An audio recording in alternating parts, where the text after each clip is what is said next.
Welcome back to everyone. In this video I will guide you how to fix speaker not working problem on Motorola phones. Let's start the video if you want to fix this problem. So first of all, open quick settings panel, so just swipe down and turn on mute mode and turn off. After turn off mute mode, go back to home screen. You will see your problem is solved. But if it not solved, if you want to fix this problem, go to app library.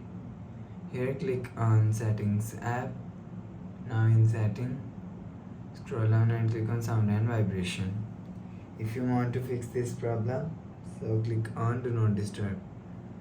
After click on do not disturb, make sure turn off do not disturb mode.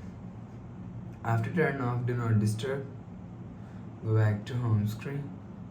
You will see your problem is solved. But if it's still not solved, go to app library, click on settings app, scroll down and click on system and click on reset option. If you want to fix this problem, reset all settings, enter phone pin, click on this icon. You will see your problem is solved. But if it's still not solved, so restart phone, just click and hold side power button and volume up button at the time. Click on this restart icon. You will see phone is restart. After restarting, enter phone pin. You will see your problem is solved. So please subscribe for more new latest videos. Thanks for watching.